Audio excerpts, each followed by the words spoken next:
I've just started our live. Thank you guys. It's Monday. Gosh, it's going by so quickly, this quarantine. Tonight, I'm really excited to have a fellow colleague from New York City who is going to be talking about facelifts with us. I'm really excited. A lot of my patients have asked for information as to, what facelifts are, what the different kinds of facelifts are, the downtime for them. And, since I'm one of the first ports of entry for plastic surgery, sometimes people aim to ask me all these questions when they come in for their little tweaks, and sometimes for blepharoplasty. Sometimes they need more, sometimes they need just what I can do. So I thought it would be interesting to have him join us to discuss a little bit more in detail. And I see that he is on there. I'm going to see if I can connect to him or if he can connect to me. Let's see. Go live. Yay! Hi, how are you? Are you in the office right now? I'm at the office just doing admin work, and we're trying to set up for eventual opening. So let's see. Well, thank you so much for joining me. I feel so weird. For those of you that don't know, you have a twin brother, and I went to Georgetown with him, and so it's just weird to see your face and not know that you're not the same person that I did in college. I'm the other one. You're the other one. I won't say which one's the better looking one. Well, we do know one of us is nothing better at doing facelifts than the other one. So I wanted to talk to you because one of the things that a lot of people come in to see me for obviously is their non-surgical as well as blepharoplasties and sometimes brow lifts and basically the periorbital area. But obviously when you start to have some aging in the eyes, it's also the neck and the jawline and kind of everything else. And one of the most common questions I get is what's the different type of lower facelift or facelift in general, deep plane versus SMAS, and if you can say what they are, why one person would be better for one thing versus another, just to give our listeners just an understanding. Sure. I think people overall get, I guess there's so much information out there. I guess it's great for patients to be educated, but I think people really get bogged down in the minutia. And when it comes, I think from a patient standpoint, for me, this is not really important, the technique or how it's done. For me, it's more important on what your surgeon's consistent results are and how many of these procedures they do. But to break down a SMAS versus a deep plane, in my head or in general, the deep plane releases a lot more of the ligaments. So there's three of them usually in a line from your mandible up to the cheekbone, the zygoma here. And it also goes underneath the SMAS layer further into the neck. So once you're able to release the deep plane layer, you're able to get more of a lift. And you're also able to get more of a lift in the mid-face area versus a regular facelift. And there are multiple ways to address that SMAS layer, whether it's just folding it over, whether it's doing a small cut, whether it's doing a little undermining. So I guess those are the two big classifications. So before it's true, my voice, someone just wrote that my voice, I might hang up and try again because I think that my voice for some reason, let me see if I can get this. Does this help? No. It sounds fine to me. Sounds fine to you? Okay. So basically, before, facelifts used to be those like horrible sort of thing where they would just take the skin and just pull it upwards. Right. And then there's the SMAS, which takes part of the skin and the underlying structures, and then there's deep. I think a lot of people worry that with deep, they're getting a lot more trauma because you're going deeper. So, what makes you choose a SMAS facelift, lower facelift versus a deep plane one? Is there a different criteria for those patients? So for me, depending how advanced you are in the aging process, if I have a patient coming in their late 60s, 70s, I'm going to tend toward the deep plane. But even now, even recently, we're doing patients in their, we're having younger patients coming in, so I'm still able to do a deep plane or a sub-SMAS elevation in those patients too. I guess it all really depends on the comfort of the surgeon. It shouldn't really mean more recovery. I tell my patients either way, it's 7 to 10 days recovery. That's it. that's kind of what. But once again, you have to ask your surgeon. Some people take 12 hours to do a facelift. Some people take 2 to 3 hours. So I think all of that is part of your recovery. Also, the number of surgeries that you combine at one time will also determine the length of recovery. So if you're doing laser skin resurfacing and a fat transfer and a blepharoplasty with the facelift, then you're looking at maybe 14 days of recovery. Well, what I really like about your, you know what, I'm going to see if I can connect. Give me 1 second. I'm just going to see if I can connect.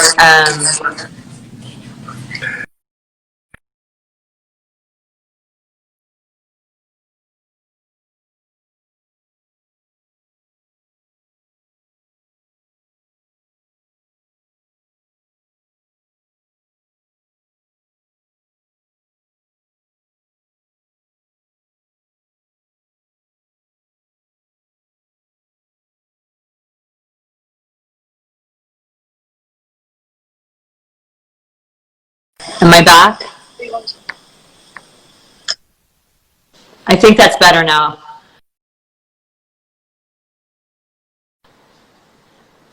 Oh, okay. Sorry, guys. This is all my fault. I'm going to reconnect to him now.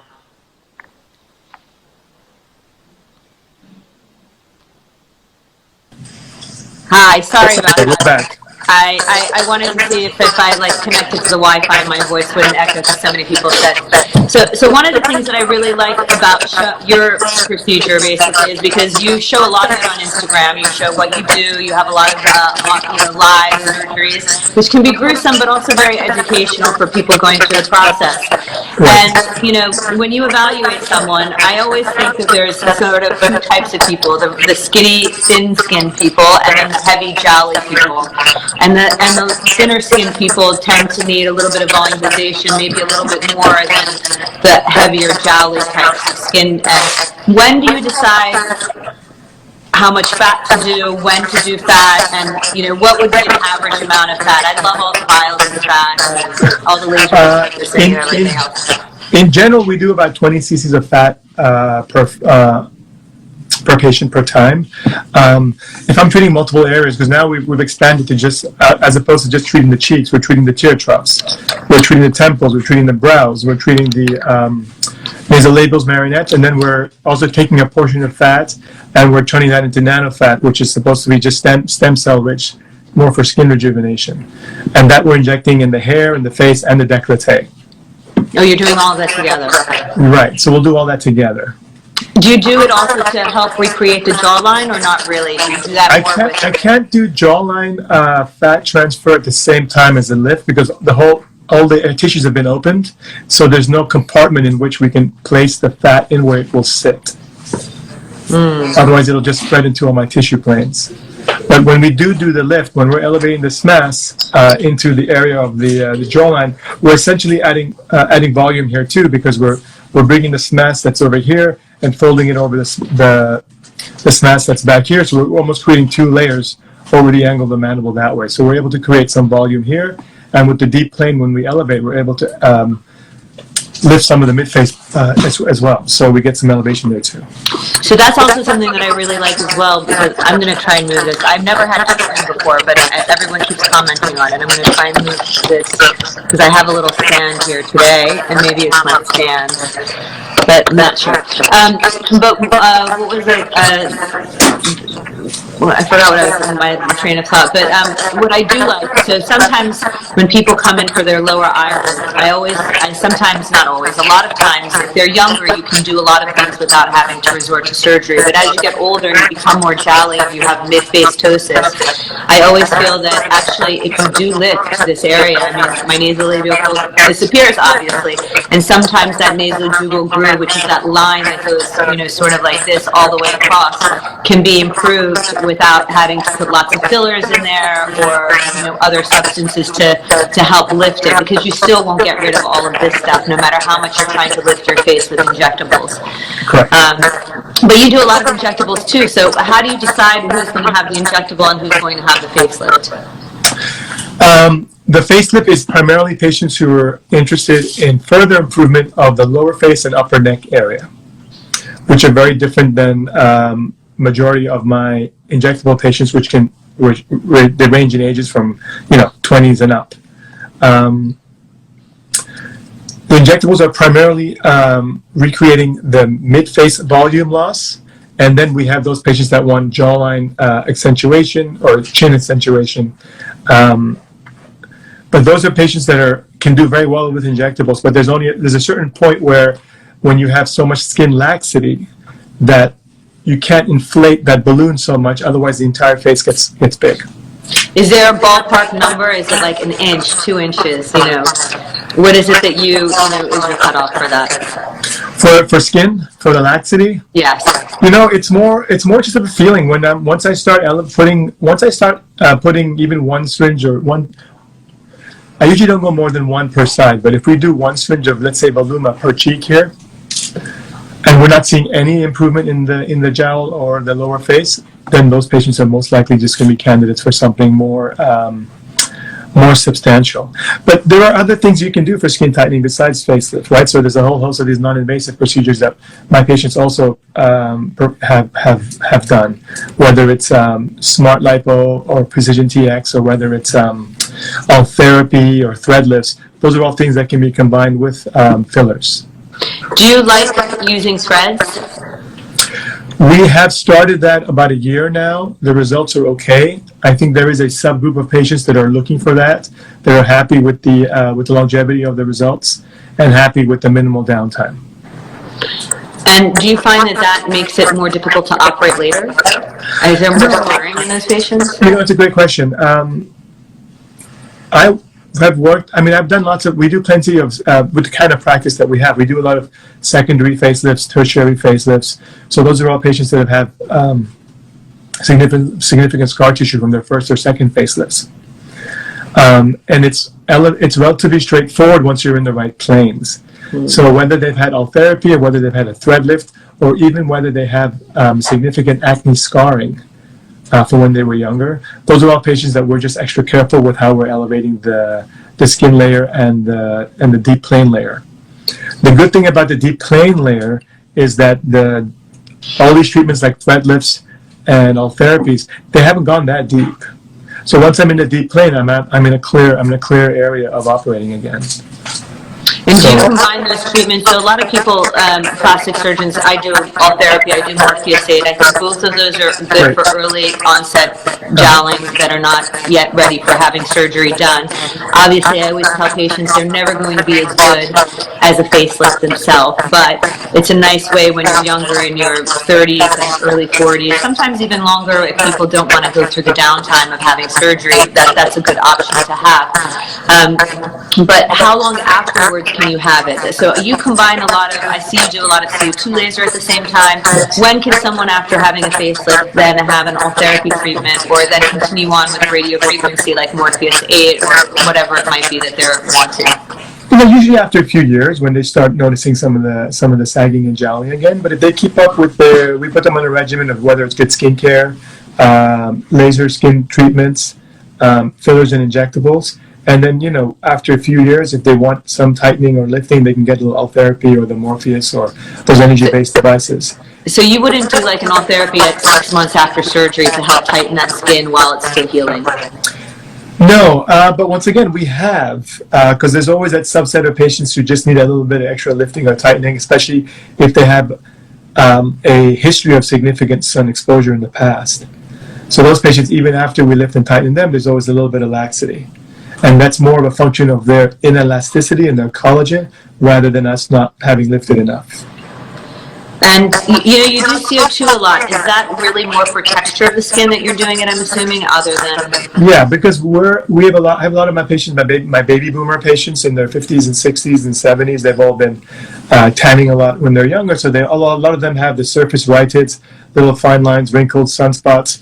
So I really find it really helps airbrush their skin nicely. And if they're going to take the time to heal, why not do it all at once? So do you find that the laser takes longer to heal or the facelift? Once again, really by about 14 days, most people, we say, are restaurant ready.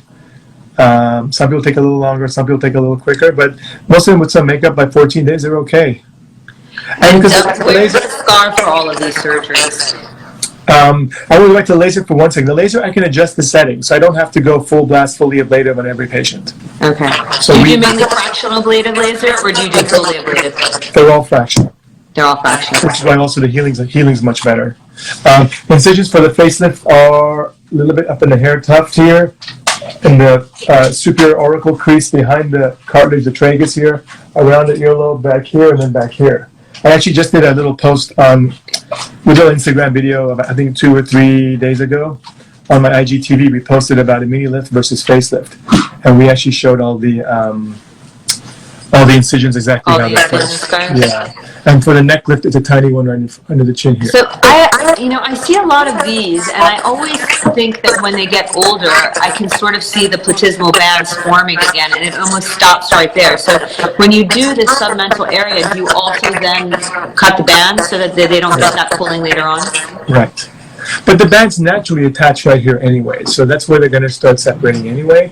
But yes, in my patients, most of the time, very rarely am I doing a facelift by itself. 95% of the time I'm doing it with a neck lift. Even if they're in the early stages of the neck banding, I always tell them, I give them the option. I'm like, if you do it now, then in 5-10 years, your face will look great and your neck won't if you did not do it right now. Otherwise, if you feel like it's not heavy enough, then we can hold off. But I have many patients in my practice who had a facelift early on, and now their necks have fallen. So when you add the neck, does that incision then go into the hairline? It goes higher? Either way, even when I'm doing a lower facelift, correct. I go a little further back in the hairline. The length of this posterior incision depends really on how much laxity they have in their neck, because that's where we remove all of the neck skin. I love all this stuff. I love the idea of stretching it out like tissue and just cutting it off and like literally tweaking, cutting, snip and tuck and basically. Right. The other thing I do a lot of people at this time, so actually with bony resorption and chins change, dental dentition changes, there's so many different changes, bony changes that happen in the body. Do you often feel that you need to supplement that with either like a little bit of a chin implants along that area, or you think that usually by just redraping and pulling back with the muscle and the other layers that you get a good long-term result? So my favorite combination is doing the facelift with a fat transfer. So when I'm doing the fat transfer, we're doing a lot of chin augmentation now with the fat transfers. Results are really phenomenal because there are areas of high resorption when you put the fat in. So some areas, when you place the fat lasts very long, and other areas it doesn't last very long. So the cheek is one area that does really well. The chin is one area that does very well with the fat. So we are doing a lot of building out the soft tissue down here when we are doing the facelifts, when they're doing the fat transfers. Do you do the fat transfers in the forehead and the temples as well at the same time? Yeah, we'll do the brow, the temples. We're even I'm filling in a lot of the upper eyelid hollows, the sulcus over there too. We're getting very nice results with that, especially with the nano fat or the micro fat that we do. And do you have a lot of resorption in that area? The upper lids, no. The upper lids tend to take it very well. It either takes it 100% or it doesn't take it at all. But in general, our patients do very well because it's one of these areas also that don't move very much. So unlike the lips or the perioral, the lower face area, where the fat tends to resorb a little more. And do you do it in the lips, fat transfer into the lips at the same time? If I'm doing it to the lips, we haven't had a big request for that. I always feel that that's also a giveaway as you get older. If you're somebody who's worn heavy earrings in the past, the earlobe just elongates. And I think sometimes the face looks really good, and then you see these earlobes that are extra long. Right. What happens with the men who have hair here, like for yourself, if you were to do a lift? We adjust the incisions, but for most of my male patients,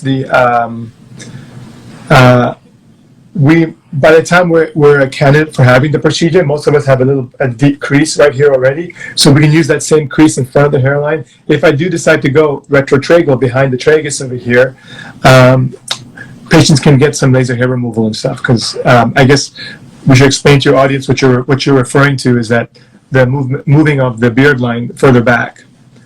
So things that I counsel my male patient are that your hairline will move back, and that you're going to shave behind the ear now too, because your skin in your neck is now behind the ear, but for those patients, laser hair removal can be done to readjust the hairline. Yeah, I think it would be weird all of a sudden sprouting hair in areas that you didn't have. Men already get ear hair, so then you're going to have ear hair just in the tragus area.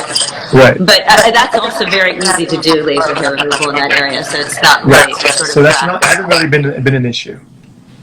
And a regular mini lift. So I always, I feel like a mini lift is the same thing as a face. I mean, I find that that's sort of like a trade on words. A mini lift to me means the same thing as a facelift. Is there a difference between the two? Yes, in my eyes, the mini lift, I'll use a shorter incision. So as opposed to extending from the hair tuft all the way then back here in the hairline, I'll limit it to just around the ear. So just in the sulcus up here, behind the tragus, around the earlobe and back here. So like a little J incision.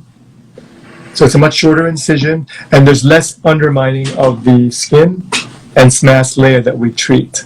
And you can do that. The mini one is, you could be a SMAS or a deep plane, either way. You can do that either way. Right, but for the mini, I would not go extended deep plane, because then you're going to have all this soft tissue to be able to lift, but then you can't you can't remove all that skin because the incisions are small. The reason for the length of the incision is that you're able to remove all the extra skin. Yeah. But once you have a shorter incision, there's no point doing all that extra work, because even if I'm able to lift, then where do I where do I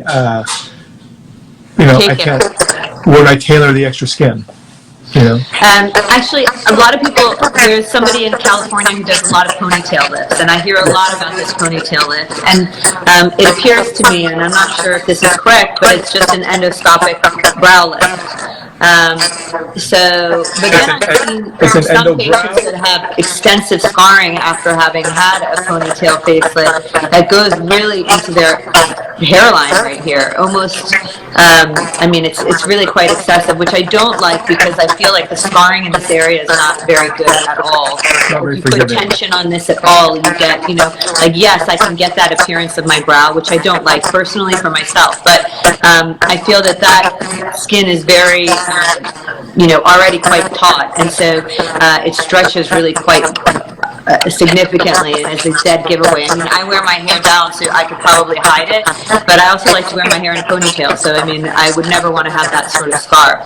Do you do a lot of endoscopic brow lifts or brow lifts in general? I don't do very many brow lifts. Maybe 10% of the time we'll do a brow lift. They're not endoscopic. I'll do a lateral temporal brow lift, similar to how Dr. Guy Masri teaches it. Yeah. It's pretty much an incision over here over the temporalis muscle, and then we elevate all the soft tissue over the brow, over the lateral canthus, and then back here. Plus, we do a little bit of undermining on the back, and we elevate subgaleal across the forehead too. And then I lift, and I use an endotine just to hold the soft tissues up, and then we close. So an endotine kind of feels like two little screws in your scalp, so you can feel that a little bit for a little while. Not that I've had one, but I've obviously done a bunch of these myself. So like I always find that's really, if someone likes to give themselves like a head massage, that's like a weird sensation to have something underneath your skin in that area. And are you doing forehead shortenings? Because I feel like that's become a thing all of a sudden. I mean, we're doing a lot of hair transplants, but we're not doing forehead shortening. What do you think that's going to look like in like 10 years time? Because I don't know if there's just a few doctors doing it, but for some reason, I'm not sure even why I'm SEO'd so that it's coming to me. But like I see this all the time, people, lifting their foreheads and elevating their brows that way, and also, decreasing their hair, shortening their hairline. So I feel that is very highly invasive, and potential for scarring there again is like so dramatic. Yeah, but that's become very, very popular now, especially for the facial feminization surgeries. That's where I would say the highest volume of these forehead lowering procedures are being done. But can't you accomplish the same thing with a hair transplant? Yes, I think so too. I think you can, but I think I think there's two things. I think you can with a hair transplant, but it depends how much hair you have to donate to create the new hairline. Where are you using? Where's your donor right now for your transplant? Like, what is We're doing the FUE technique, so we're getting it usually from the back of the head or the sides, and then we're placing it wherever in the recipient sites wherever we need to. And how well are they staying now with the recipients? Are they, Pretty good, yeah. No, we're getting great results. I mean, the way the hair transplants work is you have a experienced team that works with you. It's very tedious work. Long. It takes all day. So we'll start at like 8 o'clock, 7:30, 8. We'll be done by like 4:30, 5 p.m. Just one session? Well, we tell most patients they're going to need 2 sessions because you can only do about 2,000, 2,500 grafts a session. So this little area here that people do, is that approximately 2,500 hairs, or is that something more? Yeah, so that's usually about 1,500 to 2,000 hairs back there. So that's probably its own session. And usually, if you're going to build out the frontal hairline, you need at least 1,700 to 2,000 grafts as well. Do you have a lot of women doing this too? Right now, it's mostly men. This is the other side of me for my practice. It's like 80-20 men. For the facelifts, it's 80-20 women. What's the most common procedure you do? Facelifts. Facelifts? Yeah, aside from all the injectables and lasers, it's facelifts. And what about noses, since you're an ENT surgeon? I don't do any of that. That was another lifetime ago. I have colleagues that work with me, so they do a lot of my rhinoplasty surgeries. I think rhinoplasty, it's its own thing. I think you have to be doing the volumes to get the consistency and results for rhinoplasty. So I don't want to be, especially in a place like New York. You're lucky. You're same like where you are. You're lucky that you can kind of super specialize in a couple I think that's so important. That's one of the things that I tell a lot of people. Like, I'd rather be really good at, my little arsenal of treatments and then send people to others. Obviously, if someone needs a facelift and they need a bleb and, all of this stuff, I'd rather have them do it with one person who can kind of combine everything together. Right. But I always try to minimize the amount of sleeping time they might need. You also do a lot of your procedures awake. Your patients are awake. So can you go through that? Because I think that's also one of the things that really scares people when they want to have a facelift, is they think, oh my God, it's going to take like 10 hours. I'm going to be under for 10 hours. I'm going to die during surgery. And that is really one of the things that people are the most scared about. And I try to tell them, that's one. And then second is for downtime, how much time they can take away from their families, from work, and, normal life again. So how come you do so many of yours while your patients are awake? And you do them in your office? Yeah, so we have certified operating rooms, facilities over here. So in America, we have the Quad A certifications, which is outpatient surgery centers. We meet certain criteria to be able to do it under IV sedation or general anesthesia or just local anesthesia. I do it under local because I can. So I was alluding to this earlier. So, a doctor who has a lot of experience with these surgeries, the facelift should not take more than 2 hours. Okay, so if we are doing, let me rephrase that. Not that it should not take more than 2 hours. If you're going to do it under local, you can't take more than 2 hours for your facelift. Okay, because once again, if you're going to take 6 to 8 hours to do a facelift, then the patient's definitely not going to be comfortable. We do all of our procedures within 4 hours. So whether we're adding a blepharoplasty, fat transfer, brow lift, laser, face and neck lift, we're able to do it all within 4 hours. Because that's kind of the longest I want to keep the patient on the table. If we're just doing facelifts, it's an hour and a half, maybe 2 hours, even with face and neck lift. What do you do first? Do you do the body part first and then the face, or you do the other way around? So body part first? Like you do the lipo, the fat, you do I do it during. It's all kind of during. So as when I'm done with the neck lift, I'll anesthetize the abdomen. I'll start the facelift on one side. Then when the abdomen is numb, I'll harvest the fat. I'll do the facelift on the other side. Then by that time, my team is processing the fat. Then I'll go back to the neck and close up the neck, and then the fat transfer is ready. So we kind of do everything kind of at once. We have like a little system that we do. So do you put fat in the neck as well? No. So what do you do for the aging neck? I feel that that's one of the areas that once you've already had surgery, that's almost returns a little bit sooner than the jowling does. Yes, so the neck is the most unreliable out of the face and neck lifts that we do. But once again, when we're doing these deep plane or deep elevations, when I'm elevating the SMAS, the platysma is also attached to the SMAS. So when we elevate the SMAS, we're able to get some contouring in the neck as well. So that combined with what's called the platysmoplasty, the neck lift, where we tighten the front of the neck bands together, then I think you get the best results. There are many ways and techniques to get those results, but your surgeon should be able to tell you their preferred technique. Good to know. Good. And you also do a lot of lip lifts at the same time as well, I saw. Yeah, so we've been doing a lot of those recently too. I think they've become all the rage. I think we're having younger and younger people coming in for those procedures too. The lip lifts are great procedures. There's a subset of patients that we do have to manage the scarring afterwards. So even for my facelift patients, we put them on a protocol of erbium and IPL. How soon after surgery? We'll start that almost like 2 to 3 weeks after surgery. And we haven't come back. This scar here, I kind of think sometimes it looks like when you've had an open rhinoplasty and you can see the scar that goes, but it can be more significant and it can cause a little bit of dipping sometimes, I guess if it's not done in the right hands. So I think that's a great procedure for people who've had, so lip lift is great when you have like a super elongated upper lip, the white part of your lip, which can happen with time, dentition changes, and also I think with repetitive botulinum toxin injections in there too, you can almost loosen all of that skin area up. But I always wonder, because sometimes, obviously the good scars you don't see, but the bad ones are the ones that stick out to you, or the ones that come to see me afterwards. Sometimes I have to fill them and do lasers, and sometimes even just recreate the scar. What do you like for your scar management? So, that's also the biggest thing too. I people don't want to have that scar, noticeable. Right, so most people heal very well because we place the scars in these subunits, the transitions from the cheek to the ear subunit area. So these are like camouflage areas, but we do offer our patients, everyone gets this option. We put them on a protocol of erbium skin resurfacing, erbium laser skin resurfacing, as well as IPLs. Because even my fairer skin patients, my Fitzpatrick's 1 and 2, my lighter skin patients, when they're healing afterwards, they get a little redness or vascularity on the skin of the face and the neck.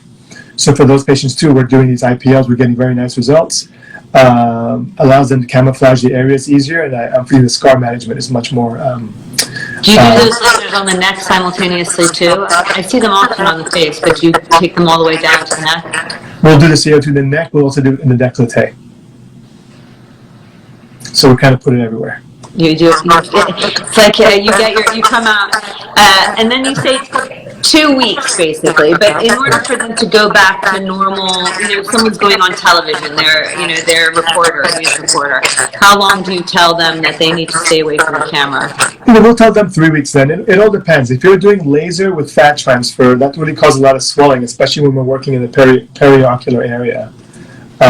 So for me, that's the bane of my existence. I don't know how you deal with it, but you can get a lot of edema in this area, in the under eye tear trough area, where I'm placing the fat transfer, and I'm doing periocular laser, or I'm doing a lower bleph at the same time. So that, and I also discourage my patients from using ice packs over the fat transferred area. So that really also doesn't help the edema and the swelling afterwards. So I have a subset of patients that do, I would say about 10% of patients take a little longer to heal, but most patients about 2 to 3 weeks, 80% of them are, say, restaurant ready, and they can cover up the areas with some makeup. And what do you give them post-op other than antibiotics and, pain? We give them nausea medication just in case. That's pretty much it. If they're getting a laser, we put them on an antiviral medication too. Antiviral. It's my jacket zipper. Antiviral medication. We'll also give them. That's it. I will put them on steroids only if after 3 weeks they still have that swelling. Makes sense. Someone here has asked for the lip scar. From time to time becomes hyperpigmented. Do you do erbium or IPL on these patients? Yes. Both. Yes. Both. We'll do the IPL first, then we'll hit them with the erbium. And do you ever have to redo that scar for the lip lift? I've had one patient I had to redo it on. It was one of my first patients. So yes. I can't think of many that I've had, any other ones that I've had to read, but we've done quite a few. But it's actually one of my first patients that we had to.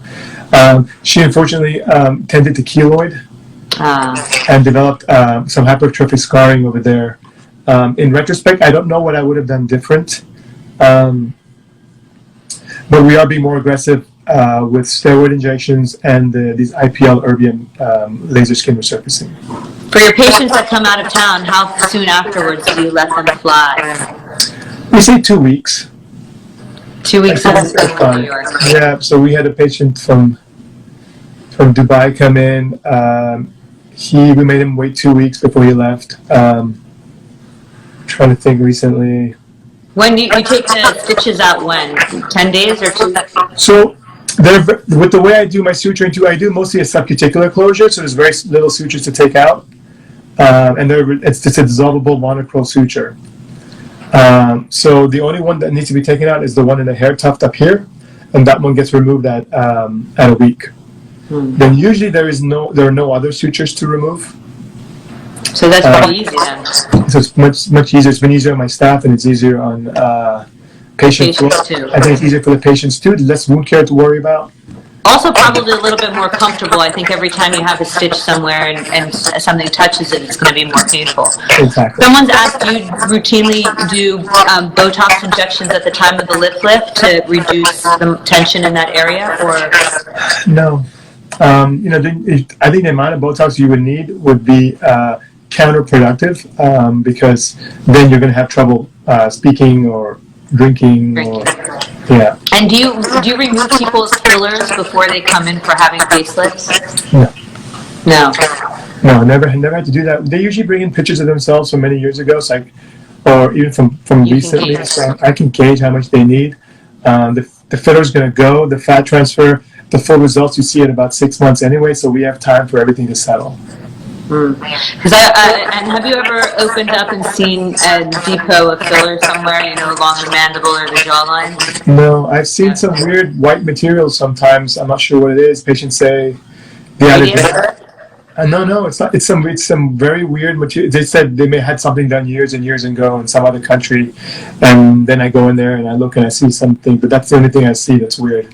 And what about people who've had silicone? Because there's, that subgroup of patients from ages ago that had, especially around the lip area, that kind of looks like it migrates, within the lines, the lip lines, and it distorts the area, in my opinion. I don't think it's a really great product. But what about patients like that? How do you rectify that? I see quite a lot of patients who have silicone in their white lip. We do a lot of silicone lip reductions or contouring after old silicone injections, and that's just more to give patients a semblance of looking a normal lip, because otherwise their lip look very bubbly or asymmetric or where are those scars? Unnatural. Usually just in the lower part, on the border between the wet and the dry lip. So usually on the inside of the mouth, and we will excise a wedge of the lip. But it's a wedge that you contour depending on the bulbous nature of the. So you remove some of the lip tissue at the same time. Yes, I can't just remove the silicone because it's all incorporated into the tissue. That's a good way to have like a weak diet. Can't eat or drink very well, probably for that time period. There you go. We just sew the mouth shut. Yeah, exactly. And what do you tell patients prior to having their procedure? Like, what are the things that they can do to, improve their chances of having the best results? So we avoid alcohol. We avoid any blood thinners like aspirin or Motrin or Advil. I do suggest some supplements, but once again, these are not a deal breaker. Some patients can take them, some patients don't. It's vitamin C, bromelain, and arnica. Bromelain apparently helps with the swelling. Arnica helps with the bruising, and vitamin C helps with healing. We ask them not to smoke, maintain a healthy diet, avoid the sun. Those are all things that we suggest beforehand. And exercise how many weeks after surgery? 2 weeks after surgery. 2 weeks? Yeah. They can go to SoulCycle? Pretty much. Wow. And once again, it's a conversation I have with the patient too. Some of them are like, "Oh, I still feel a little tight. I know when I'm doing yoga, I'm like, fine, then wait another week. But you have to listen to yourself. And then what about numbness in the area? How long will that stay for most patients? So that can take months and months to come back. So we tell a patient it can take up to 6 months to a year for the full sensation to return, especially like the earlobe area or the side of the ear. For male patients, it bothers us more because we have to shave. So when we shave, we have to be careful because if we cut ourselves, we won't feel it. For women, we tell them to be careful when they put their earrings in because we don't want you pulling your earlobes. And you don't do the earlobe reduction at the same time, or you do? I like to. That tends to mess up the healing around the ear. I tend to see a lot of attached earlobes afterwards. So it's such a delicate area because all the work is done around the ear, and then you have an incision right around the ear as well. So in general, I tell my patients I don't like to do any kind of earlobe reductions at the same time as the facelift. I'd rather wait 6 months, 9 months, and then we can address the ear. Because things have changed. Maybe they're like, oh, I like my earlobes now. You know, because everything kind of changes. Everything changes. So what's the thing that you think you myth bust the most when someone comes into your office about having surgery? I think the myth bust the most is about what you had mentioned about having to be put out, being put to sleep completely for these procedures, that it takes, 10 hours to do a facelift. That you can't go home, you have to have a nurse, you have to stay overnight in the hospital. I think we have a lot of, that's probably one of the biggest myth busters, that with the technology and the techniques and experience that we have nowadays, these are outpatient surgeries. If you just want a facelift, it can take less than 2 hours. And there is wound care to do. There is a recovery associated with it. But I don't think it is like how it used to be in the past. And how's the pain afterwards? Patients are in pain for about 24, 48 hours where they need to take the pain medication.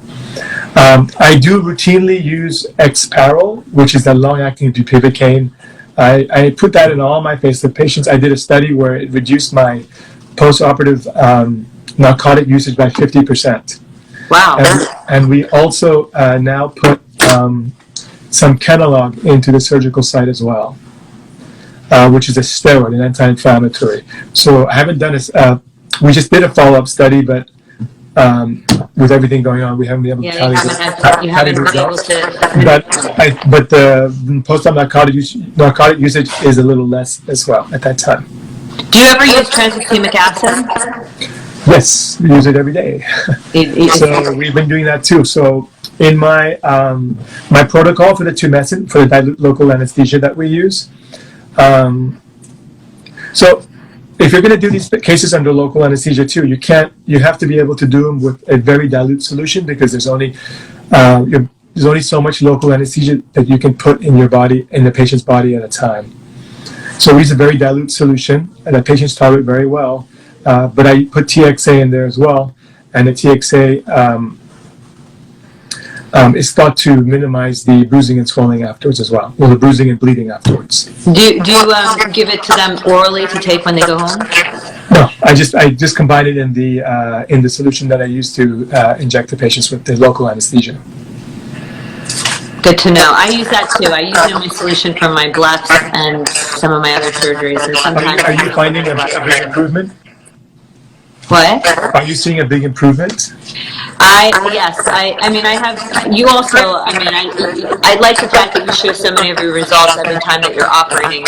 And your post-op patients and the truthness that's behind it, I do think that it decreases bruising in those patients. And I think when they do have bruises, it heals much faster. So I'm a big fan of tranexamic acid. Of course, I use some steroid as well, so. Good. So you give orally? You give them intravenously for the steroid? No, I give it all. Yes, well, if they're under sedation, then I give it intravenously. But I also have it in my local anesthetic too. So everybody I operate on has local as well.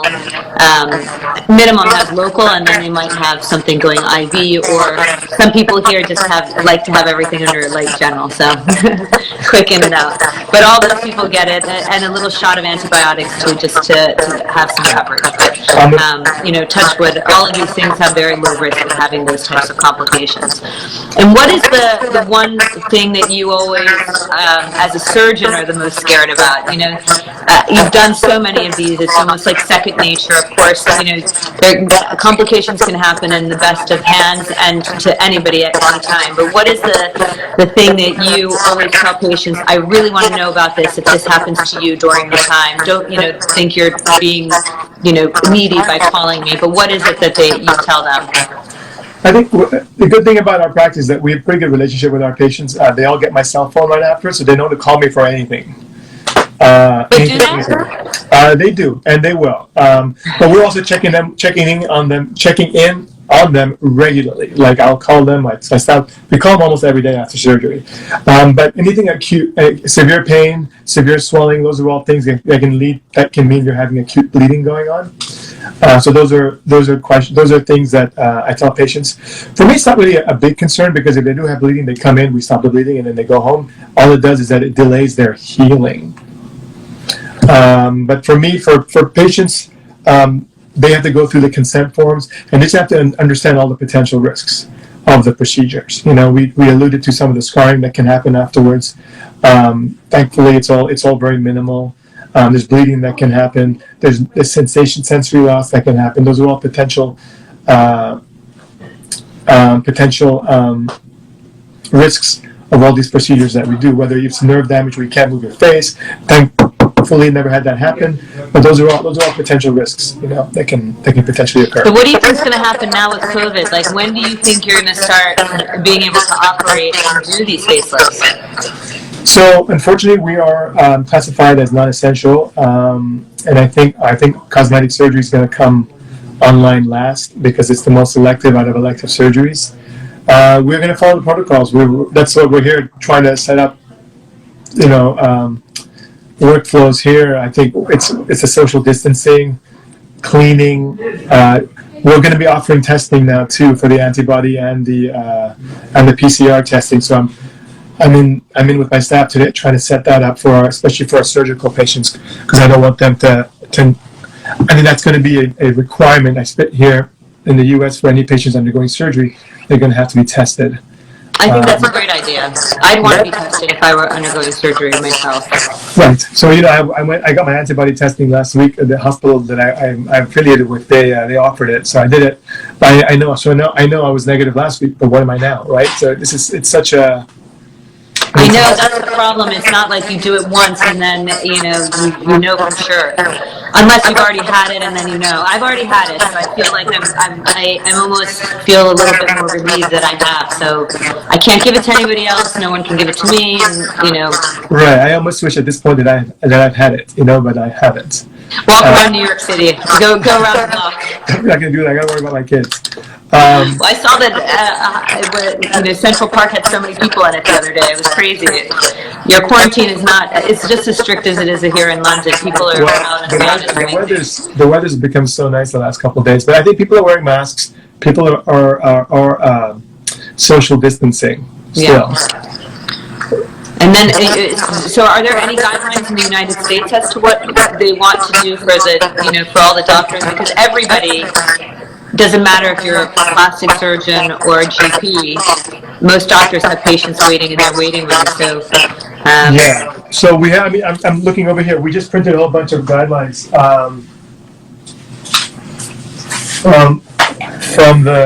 There's a bunch of plastic surgery societies, but the CDC has their guidelines also on the up on their website. And for us, it's going to be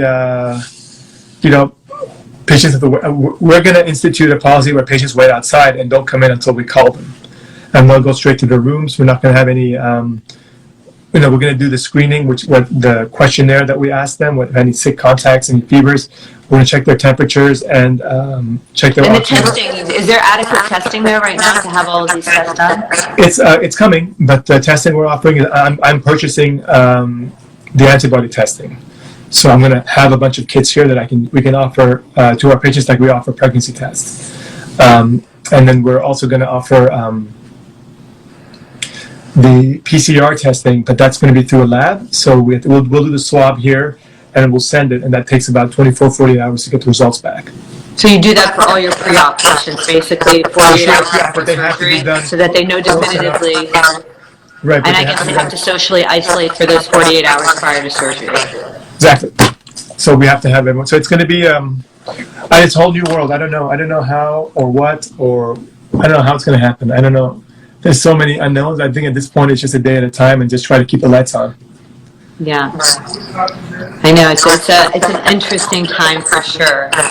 And did you just move into your new office, or are you? No, it's under construction, and well, that's not essential at this point too. So there's no construction happening. So unfortunately, we're delayed. We have at least 3 months more of that project to go.